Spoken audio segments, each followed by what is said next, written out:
¿Qué tal amigos? Buenas noches. Estamos transmitiendo desde www.rockdefectuoso.com.mx La Voz de los Sin Voz, su programa Voz de Tierra Firme.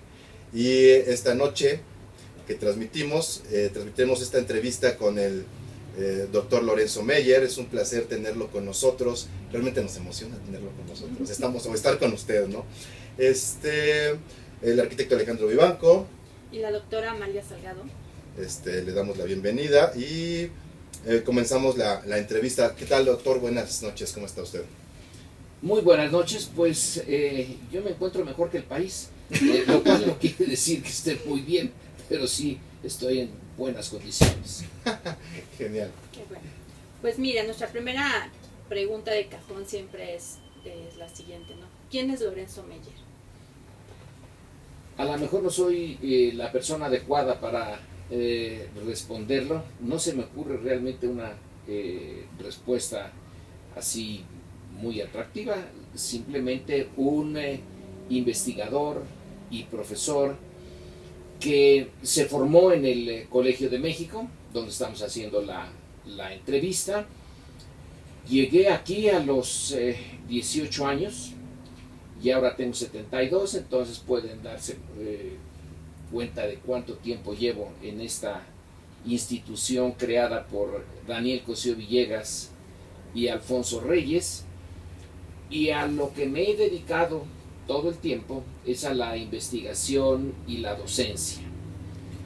Pero también en los últimos, ya no recuerdo cuántos, 15 años, 20 años, empecé a salir un poco del cubículo y me fui al periódico, no a un gran periódico porque fue el único donde encontré lugar, que era el Excelsior después de Julio Scherer, no antes, y en algún momento de los 1990s encontré una oferta muy interesante del periódico Reforma, y ahí es donde escribo mi columna semanal. Y además, también de manera casi sin buscarlo, fui entrando en el Canal 11, ese canal pequeñito pero interesante, que es como la antítesis de la televisión comercial. Ahí empecé con un programa que se llamaba La Hora H, la hora de la historia. Hoy me doy cuenta que hay otro programa H en el canal 22 y es la hora del humor. Bueno, pues entre el humor y la historia, por ahí andamos. Y en 1999 se inició un programa en el canal 11 que se llama Primer Plano. Es un programa semanal, una hora, discusión política, y también me encuentro ahí. Así pues puedo decir ahora que no es nada más la vida estrictamente académica, la docencia, la investigación, sino también salir al público. Una salida limitada, desde luego, porque el periódico, la televisión, son bastante limitados. La televisión cultural, como la del Canal 11, no la otra. La otra no es, parece no tener límite. Y en los últimos tiempos también estoy en la radio con Carmen Aristegui. Esa sí tiene un público amplio. Ahí sí, una vez a la semana, con Sergio Aguayo y Denise Dresser, conversamos sobre temas políticos, una mesa política con Carmen. Y a eso es a lo que me dedico, básicamente. Genial. Entrando como que en tema, hay algo que nos preocupa actualmente a todos los mexicanos, o a lo mejor no nos preocupa, desgraciadamente, a todos los mexicanos, es las reformas energéticas, ¿no? Que obviamente van a incidir en la economía del país y de los bolsillos de todos los mexicanos, en los empleos, ¿no? Y creo que es algo que tenemos que difundir y que hacer saber, ¿no? En todos los medios. Me gustaría que usted hablara. Usted ya ha escrito algunos libros referentes al petróleo, entonces está investigado al respecto. Entonces nos gustaría empezar por ver el aspecto histórico, desde dónde viene, ¿no? Desde antes de la revolución, o ese periodo revolucionario, cómo se generan en las intervenciones de empresas extranjeras en el país. En efecto, yo sí he trabajado el tema del petróleo, pero no el tema actual, sino histórico. Me interesó no por el petróleo mismo. Yo me metí a hacer esta investigación como mi tesis doctoral porque me llamó profundamente la atención el tema en donde México, país periférico, sin mucha capacidad de acción frente a su enorme vecino norteamericano, pudo imponer su interés nacional, en el caso del petróleo, por sobre el de Estados Unidos y de manera pues casi inevitable de ciertos países europeos. Entonces es una historia, era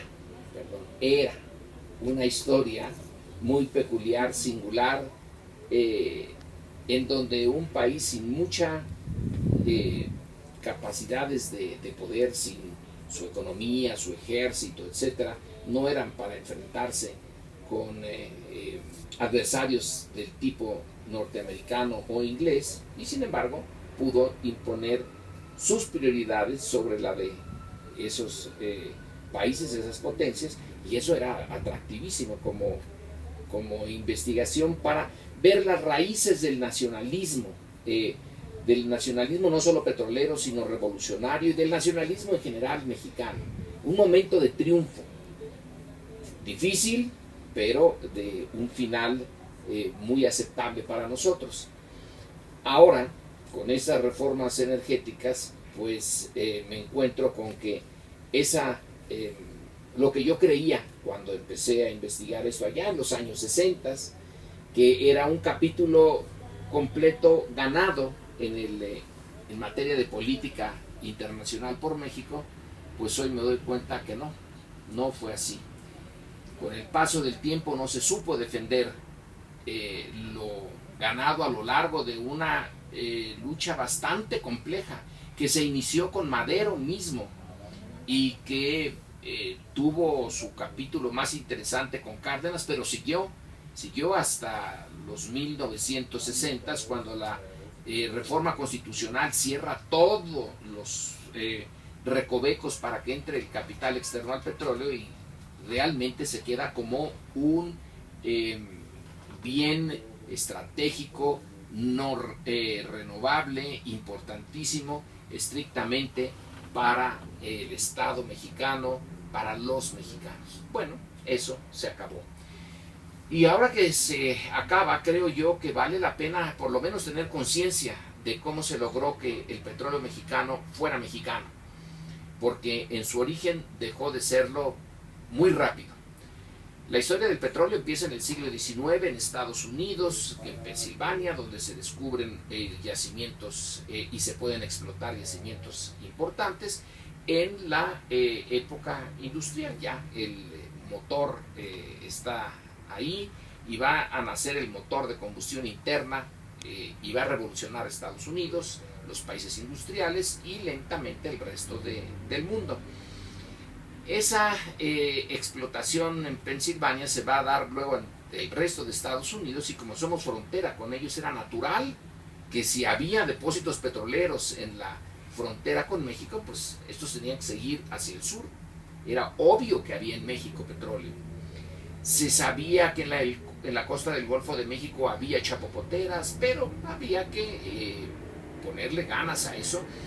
Y en el final del gobierno de Porfirio Díaz empiezan las exploraciones en serio en México. Y también el cambio constitucional. La reforma constitucional de ahora tiene sus abuelos en el siglo XIX y principios del siglo XX. Originalmente el petróleo, que no tenía mucha importancia, entraba como parte de las sustancias del subsuelo que eran propiedad de su católica majestad española, es decir, del soberano español. Cuando el soberano deja de serlo en 1821, el soberano se supone que somos todos los mexicanos. Entonces todas esas riquezas, pero se pensaba sobre todo en la plata, el oro, eran los metales preciosos, luego los metales industriales también, eran propiedad original del soberano, de la nación, que podía entregarlos a propietarios, a empresas privadas, a individuos privados para su explotación, pero con permiso. Y ese permiso implicaba el pago de impuestos. Bueno, así era el petróleo. Pero en finales del porfiriato, cuando ya se tiene conciencia de la importancia mundial del petróleo y de que hay petróleo en México, aunque no se sabía cuánto, entonces viene un Congreso mexicano, dominado desde luego por el presidente Díaz, pues más o menos como el Congreso de ahora, y cambia la legislación y le deja el petróleo como propiedad completa, absoluta, total, a quien es el dueño de la superficie, o sea, al propietario privado. Y se empieza a desarrollar la industria mexicana del petróleo, que coincide, es una coincidencia, nadie lo pensó así, nadie podía pensarlo así, pero coincidió con la Revolución Mexicana. Y la Revolución Mexicana es eso, una revolución, revuelve todo. Los de abajo se quedan por un momento arriba, los de arriba se quedan por un tiempecito abajo y se cambia el esquema legal del país. ¿Quién cambió el esquema petrolero? ¿Quién dijo no, el petróleo no puede ser de los privados? Es una riqueza demasiado importante, es un recurso natural, no renovable. No se sabía entonces hasta qué punto era lo no renovable, pero que era un recurso importantísimo. Entonces hay que devolvérsela a la nación. Si no coincide la Revolución Mexicana con ese principio de la explotación en 1911, 12, 13, que es cuando ya empieza a verse que sí hay mucho petróleo en México, insisto, si no hay revolución, probablemente se queda la legislación porfirista, que era una legislación muy similar a la norteamericana, inspirada en el libre mercado, en el capitalismo puro, en donde el Estado, pues a lo más que puede hacer es un poco vigilar y listo. Ni impuestos se cobraba nada más un impuesto del timbre, que era literalmente es un timbrecito que se compraba en la Secretaría de Hacienda y se ponía en los documentos en donde se tenían que hacer las cosas legales. Pero no era un impuesto importante, nada importante. ¿Por qué? ¿Por qué se le dejó así a los propietarios? Bueno, porque la idea de don Porfirio no era tan absurda y no era tan entreguista como pareciera, aunque sí era. Lo que le interesaba a él eran los ferrocarriles. Y los ferrocarriles necesitaban combustible. Y el combustible que se estaba usando era el carbón. Y México en ese momento no tenía carbón. Ahora sabemos que en Coahuila hay carbón, etc. Pero era muy difícil estarlo extrayendo. Entonces se importaba carbón para los ferrocarriles mexicanos. Bueno, ¿qué tal si dejamos de importarlo? ¿Qué tal si usamos un combustible nacional? Bajamos los costos. Los ferrocarriles son las venas de la economía crece, más o menos lo que nos dicen ahora. Habrá inversiones y todos iremos a vivir muy contentos en un México industrializado, rico, etc. ¿Cómo hacerle para que salga el petróleo en México? Que es muy caro, porque es muy caro su inversión y no tenemos tecnología, los mismos argumentos que ahora. Bueno, pues hay que abrirlo a los extranjeros, que vengan. Y llegaron dos grandes empresas, pero no nada más dos, llegaron varias, pero dos se destacaron. El Águila, The Mexican Eagle Oil Company, que es de origen inglés, en la que después va a entrar capital holandés, y la Huasteca Petroleum Company, que es capital norteamericano. Dos personajes, Whitman Pearson, que luego se haría Lord Cowdray, y un señor Doheny, serían los dos símbolos del petróleo mexicano en el momento en que la revolución está empezando y trastocando todo. Carranza es el que decide que el Estado tiene que usar, tiene que tener más injerencia allí. Y en 1916, en diciembre de 16, en la Congreso Constituyente de Querétaro, se introduce en el artículo 27 el párrafo cuarto que dice: quedan anulados todos los contratos en materia petrolera que se hayan hecho hasta ahora, el petróleo es declarado propiedad de la nación, ella es la propietaria inicial, quiere decir que tiene derecho a cobrar impuestos y muchos impuestos sobre esa riqueza. Vaya que sí fue golpe. Debo aquí poner énfasis en una cosa que es importante para el día de hoy. La opinión pública no entró para nada. Los mexicanos ni se enteraron de que habían nacionalizado el petróleo. Los mexicanos ya estaban interesados en la reforma agraria, porque allí vivían en el campo, era su fuente de vida. En que estaban también interesados en toda la legislación obrera. Había pocos obreros, pero ya estaban los sindicatos. Entonces eso era lo que les importaba de la Constitución, que se quitaran los jefes políticos y que el municipio fuera libre, etc. El petróleo. ¿Qué iban a saber del petróleo? El petróleo es cosa de las élites, de los poquitos. Y ahí fue la lucha entre Carranza y luego sus sucesores y las empresas petroleras. La lucha por ver quién extraía la renta petrolera. Y bueno, eso tiene sus vaivenes, no voy a hacer la historia, es larga, es complicada, implica, entre otras cosas, por ejemplo, los acuerdos de Bucareli de 1923, en virtud de los cuales el gobierno norteamericano reconoce al presidente Obregón, pero el presidente Obregón tiene que hacer concesiones, y se va matizando lo de el petróleo mexicano. No. Va a ser el petróleo que se haya descubierto después de 1917, no antes. Y los grandes depósitos estaban antes. Y luego se va a tener que ver si se hicieron actos positivos, como se llamó. La legislación en México y en muchas partes tiene conceptos que nadie entiende, o son los especialistas. El acto positivo quiere decir que las empresas habían adquirido terrenos o rentado terrenos y habían empezado a agujerearlos. Era el acto positivo de que sí pensaban usarlos como terrenos petroleros. Entonces esos ya no entraban en la legislación revolucionaria. Que conste que la legislación en 1916 era perfectamente clara. Quedan anulados todos los contratos, todos, que se hayan hecho hasta entonces en materia de petróleo. Pero no, las fuerzas internacionales son muy fuertes, valga la redundancia. Y llegamos a los 1930. El momento del gobierno del general Lázaro Cárdenas es un momento en donde, por razones internas, por razones del general Cárdenas y del grupo que representaba, choca con el poder político más importante del momento, que es el general Calles. No era presidente Calles, pero era el que manejaba a los presidentes. Él manejó a Ortiz Rubio, a Emilio Portes Gil, a Abelardo Rodríguez, y dijo, pues yo también manejo a Cárdenas. Pero no lo manejó. Entonces Cárdenas lo echa fuera y empieza una movilización.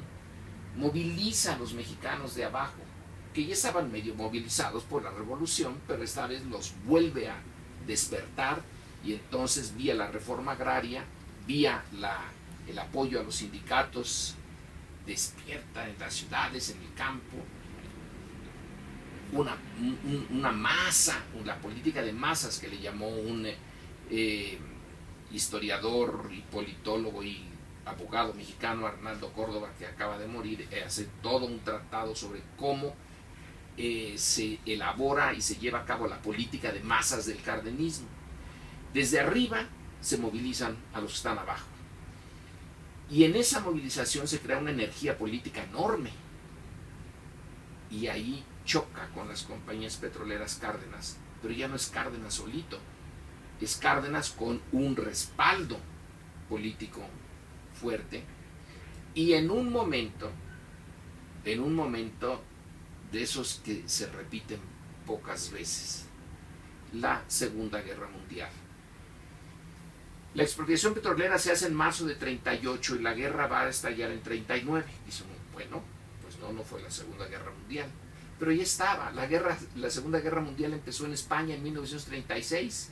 Todo mundo, que era, bueno, no todo el mundo, pero todos los que eran algo en la política internacional sabían que se venía. La presidencia norteamericana lo sabía perfectamente, y que una guerra mundial con Estados Unidos como gran potencia implicaba que Estados Unidos iban a tener que entrar. En ese momento Cárdenas choca con las compañías a propósito de la legislación laboral.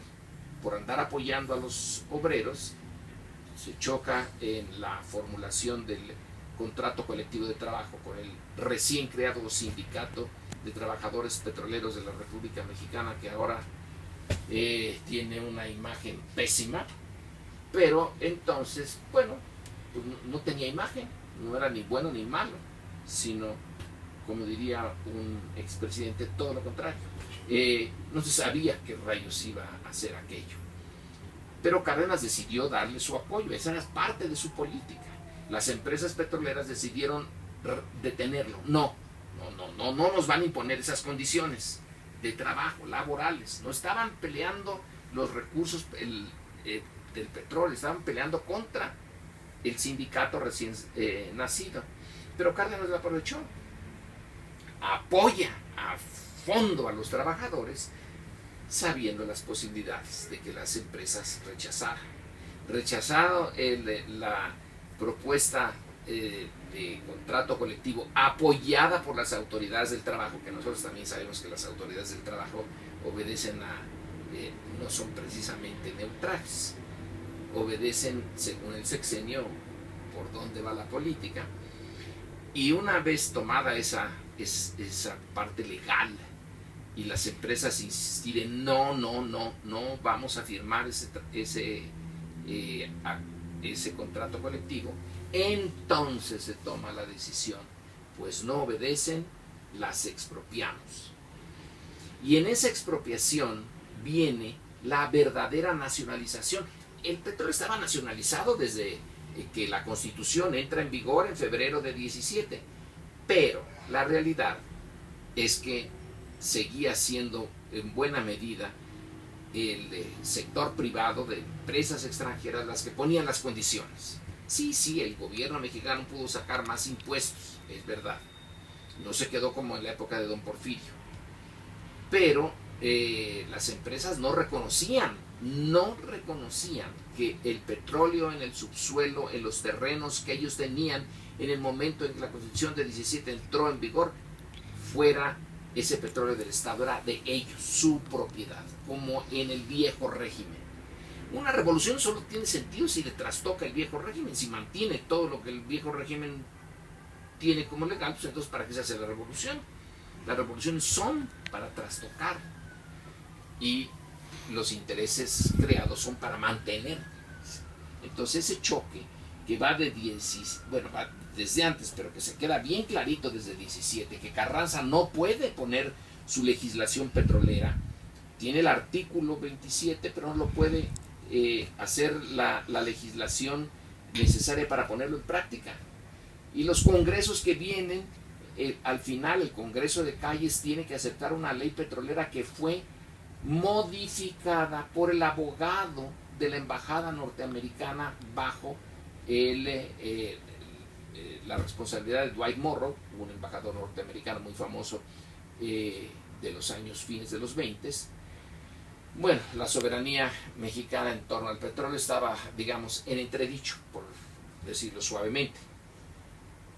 En 38 es el deshacer el nudo gordiano. No se va a pelear Cárdenas por cómo se interpreta la Constitución, etc. Toma literalmente la espada, parte el nudo y dice: los expropia a ustedes. Y a la hora de expropiar, realmente nacionalizo el petróleo. Y listo. Bueno, es un evento histórico formidable. Hace muy poco un representante del PAN dijo que por fin se enterraba el cadáver de Lázaro Cárdenas, que ya no estaba. Bueno, cada quien puede tener su opinión sobre Cárdenas y sobre el PAN. El general Cárdenas es en ese momento, y para mí sigue siéndolo el día de hoy, el gobernante mexicano que más dignamente se ha comportado en la presidencia. Ese sí es presidente, ese sí es estadista.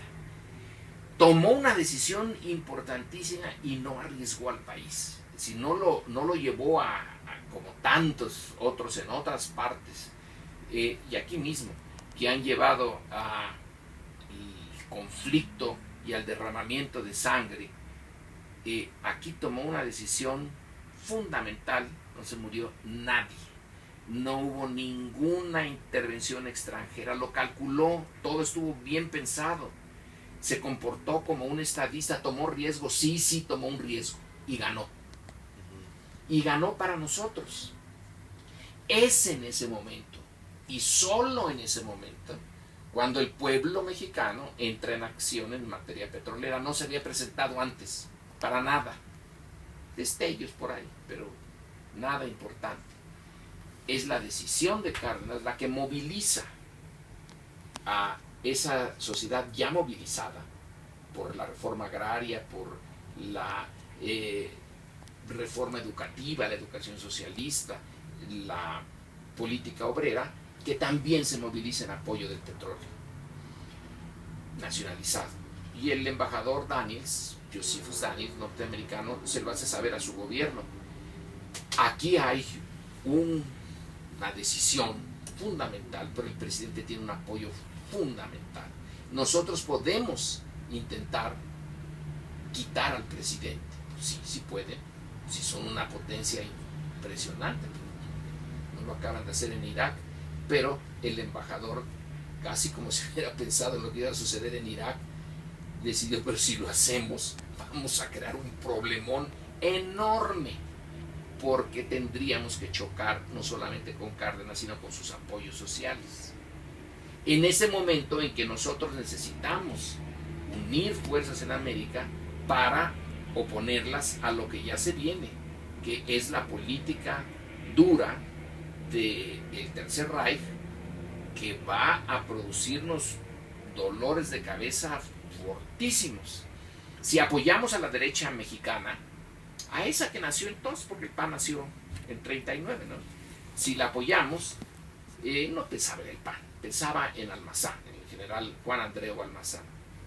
Bueno, lo que vamos a ocasionar es que la parte mexicana que simpatiza con el fascismo crezca. Es decir, nuestros enemigos van a crecer si chocamos con Cárdenas por el petróleo. Entonces mejor no choquemos. Exijamos, sí, que nos paguen, que nos indemnicen, etcétera, etcétera, etcétera, pero no choquemos. Eran las condiciones ideales. Ideales. Ese es el punto que los mexicanos de hoy deberíamos de conocer. El punto es es irrepetible la situación que se dio en México. En 1916 y principios de 17, cuando pasa la Constitución y se nacionaliza el petróleo, está la Primera Guerra Mundial. Y no tienen capacidad de acción contra México. Por eso se salva esa Constitución. Después hubiera sido muy difícil. Casi diría yo imposible. Antes de eso también hubiera sido difícil, porque tendrían tanto norteamericanos como ingleses, franceses, alemanes que tenían intereses en México, estarían viendo a México y tendrían capacidad de acción.